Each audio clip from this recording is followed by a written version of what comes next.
Your winner by majority decision, King Ryan Garcia! You versus Sean O'Malley would be insane. Would it do good numbers for UFC? Probably. Yes, massive. But as far as him beating me, I don't believe he will. You fucking turn Rab's nose sideways, T-kill him. Boom. Piece up Ilya, 5-rounder. Boom. Then what? A boxing fight's possible.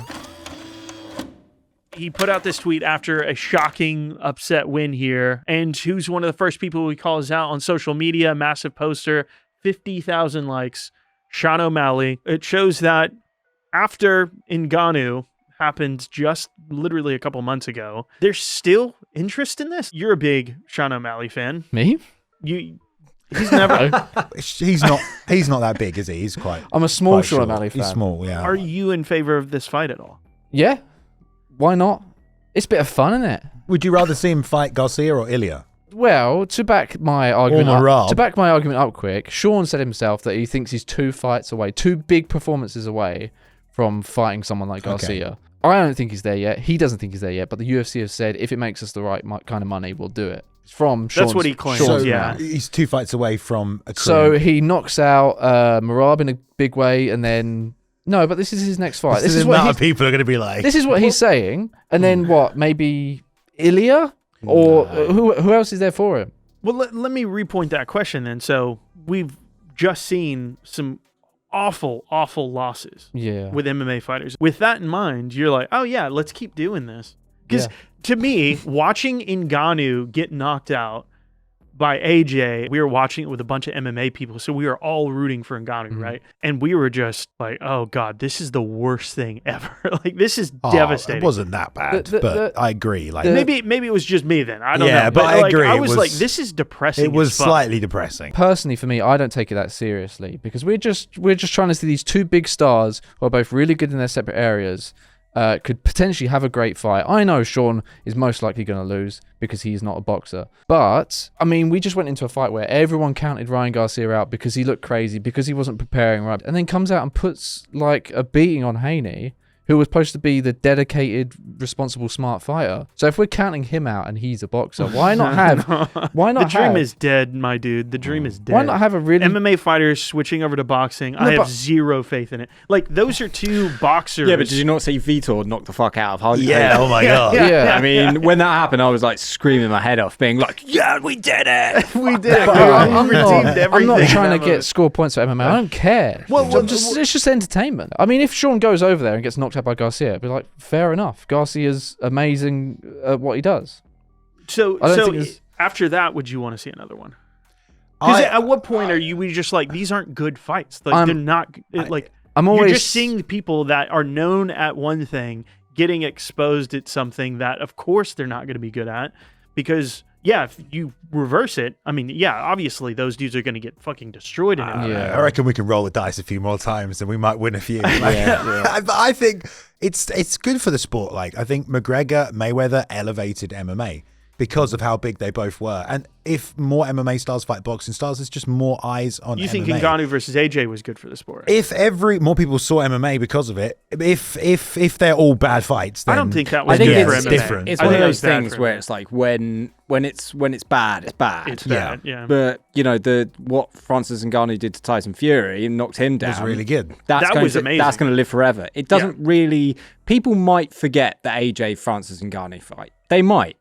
They honestly might, but what they won't ever forget is the picture of Francis Ngannou standing over the fucking WBC heavyweight champion of the world. To be honest with you, after that happened, after AJ knocked out Francis, I was like, yeah, fine. Like, the way I see it is like, it just proved that probably what happened is Fury thought he was going to go in there and just fight a wild brawler, and what Ngannou did was he ended up fighting a little bit more technical than expected. And so, I think the cat's a little bit out of the bag now. People know, and this was before the fight happens, that Ngannou's actually going to try to box, not just go in there and do what he did with Rosenstruck, right? Just wing punches and get countered into oblivion. No, you're actually going to have to play a few games with him.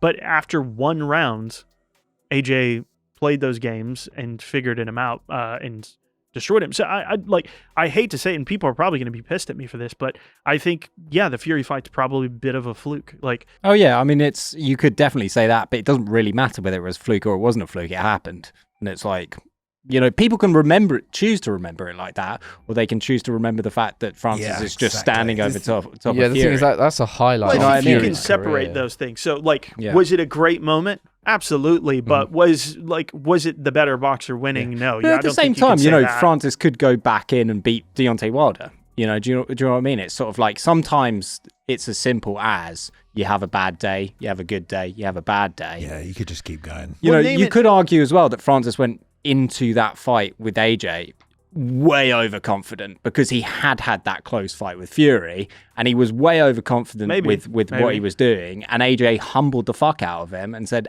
actually, mate, you're nowhere near as good as you think you are, and here's the fucking proof in the pudding. So But it's like, to be fair, when all that stuff was going on, we was way behind Ngannou the whole time. Because it's not so much like I hate this argument of it's MMA versus boxing. It's like I feel like a lot of people need to grow up with that take, move out of that thinking that way. Yeah. And it's just like we love an underdog, we love Ngannou's story. He's trying to do something. Fair enough. This felt like it had way more weight than Sean fighting someone in boxing, but everyone roots for the guy who's up against it all, right? So it's like it was exciting to see him do so well. Well, and that's the point. Like, regardless if we need to grow out of it, nobody had grown out of it, and it was MMA versus boxing, but it was actually really Ngannou versus the world, because it was Ngannou versus the UFC, and everybody's saying he fumbled the bag. No, here he is cashing in on a major payday in a fight he doesn't have a chance in on anybody's, scorecards, going into it. And then we have, I mean, who knows?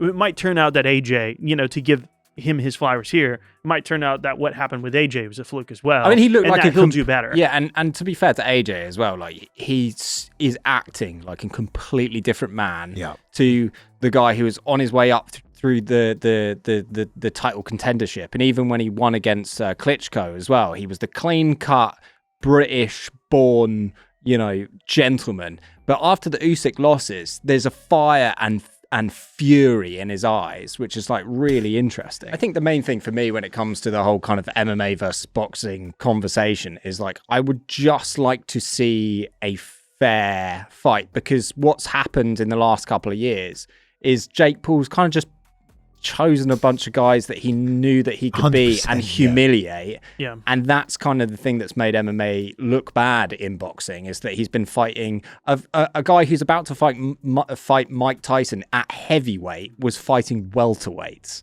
Do you know what I mean? It's just like, who aren't boxers as well. He fought Ben Askren. Honestly, is that the worst? Well, Ben Askren, The worst stand-up did it for fighter, the money, like right? at the level, probably. Probably. I think and in then the last fought- 10 years might and then legitimately fought, be. yeah, and then obviously fought Woodley. I mean, to be fair, at the time, I thought Woodley would beat him, but actually, in hindsight, Woodley looked fucking terrible in his last few fights, like in the UFC. He hadn't won a round in like 5 years. Was terrified to pull the trigger at any point. It's an easy win for Ryan Garcia to go like, oh, I'm going to bring over a guy who's a big star that I know that I can beat because we're not in the same sport. I think they match up quite well stylistically.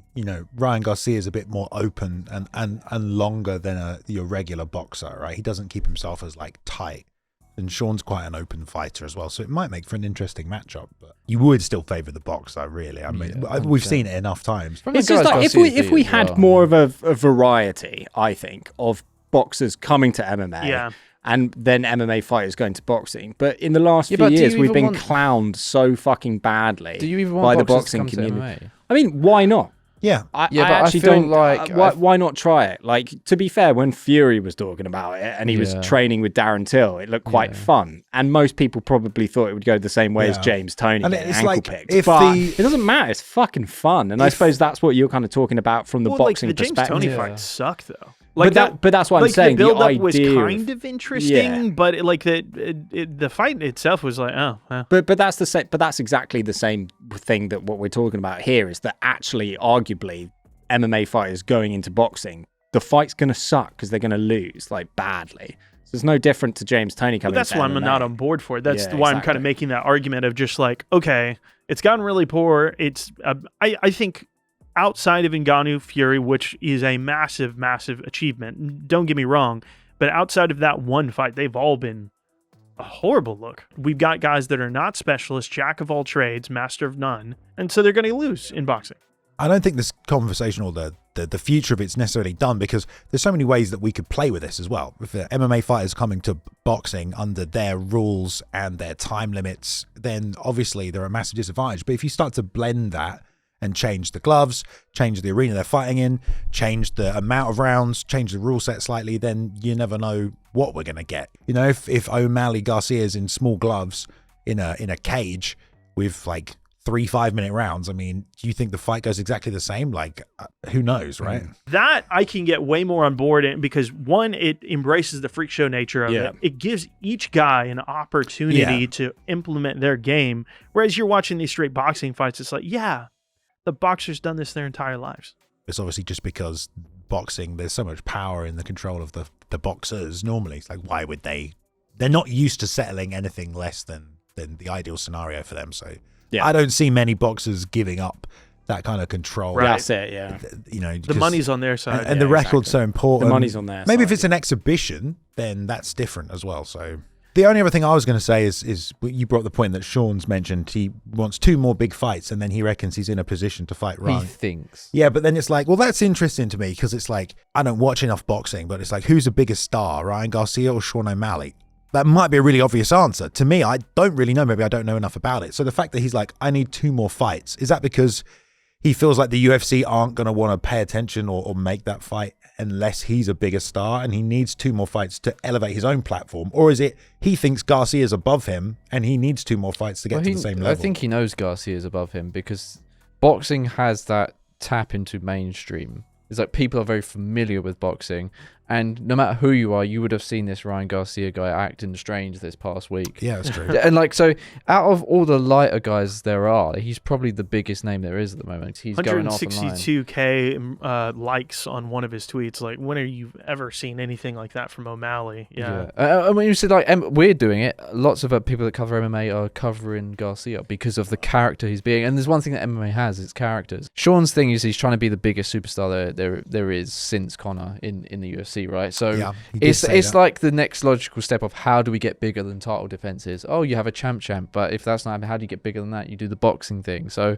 it's all just a pursuit to make themselves more successful. But yeah, to answer your question, Garcia is definitely above him, and I don't know if 2 nice knockouts is going to get him there, to be honest. Because like Dana's dangled a carrot of, oh yeah, if it makes us enough money we might do it, but really what I think is going to get him there is the fact that 50,000 people thought it was a great idea on Twitter, and that's just from a social media tweet, a one-off like quick thought with an insult behind it. I think that's what's going to get it done. I think as well it draws us to it. I know like how many times before we learn all that, but it's like it's just the potential if somehow the underdog wins in a spectacular way against all the odds. It's like we all love that and we can all resonate with that. So it's like if there's a chance that can happen, we're all gonna fucking buy it. Do you think it actively hurts MMA when guys lose?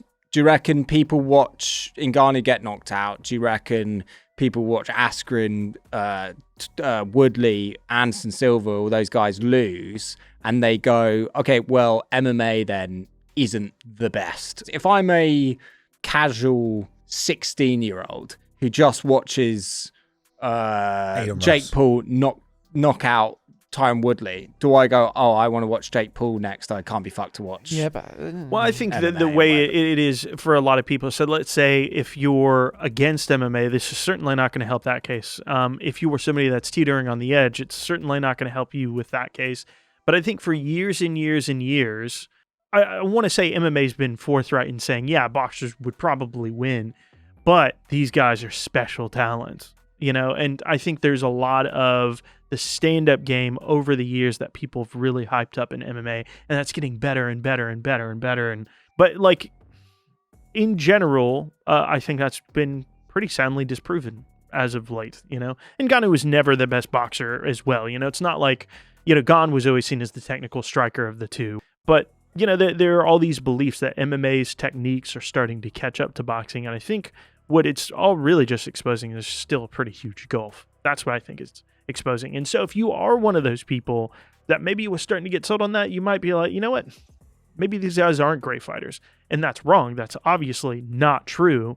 But if you're somebody that cares about striking and stand up that side of martial arts more, you might be a little less interested in MMA as a result. I mean, how many times do you still hear people fucking boo when it goes to the ground? You know? That's still even MMA fans that are booing. Those are people that bought tickets to go to those events, you know? But the thing, like you were saying, all those guys you're listening off, a lot of those guys are like older veterans. Obviously, Ngannou was slightly different and had a good performance before he got knocked out. But a lot of those other guys are veterans, probably looking for a payout at the end of their career, who have so much fight experience. They'll be like, yeah, I could do a boxing match against a guy. But you're right, there is that gulf in skill when if you are training that one discipline day in, day out, you are probably going to make up the time that these other people had on you. Yeah, I think it's generally just down to your sort of your understanding and intelligence of what it actually is. Because like you said, oh yeah, no, they are much older fighters and stuff. But ultimately, the fucking 12-year-old Call of Duty player who's also happens to be the Sean O'Malley fan, if they watch Sean O'Malley get fucking KO'd by Garcia, they might just be like, all right, well, he sucks, fuck that guy. I mean, there's loads of YouTube channels that switch like that, don't they? The amount of, you know, and that's essentially why Dana made that fucking fuck you video about 300, because people are, it's news is so quick and content consumption is so quick now. One little thing happens, oh, they're done, they're fucked, they're over, they'll never come back, it's all over for them. And you do wonder whether or not we're living in a time where, you know, that demographic of people just will watch one loss from a fighter and go, they're done, it's over, they suck. The thing is, if Sean wants to be great and wants to be successful and make the most out of his career, that is a very short amount of time.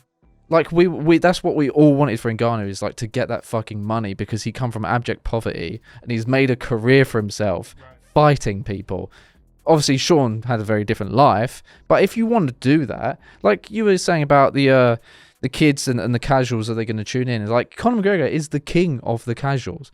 People are still asking about him. So if Sean can do that, the exposure for MMA only goes up. Yeah, he might look shit, he might lose. But like, if he has a good performance, or if he somehow wins, or just gets in there with him, I think it's ultimately only good. If you want the full episode of this podcast without any of the breaks and the edits that this man put in, you can get access to that and all the ones we've ever done by signing up to the MMA On Point membership program. The button is down the bottom, or the link is in the description with all the details. There's lots of stuff on there, like the podcast, but also access to the writers' meeting and everything else. Luke, how much is it? $2.99. You're goddamn right. Cheaper than chips.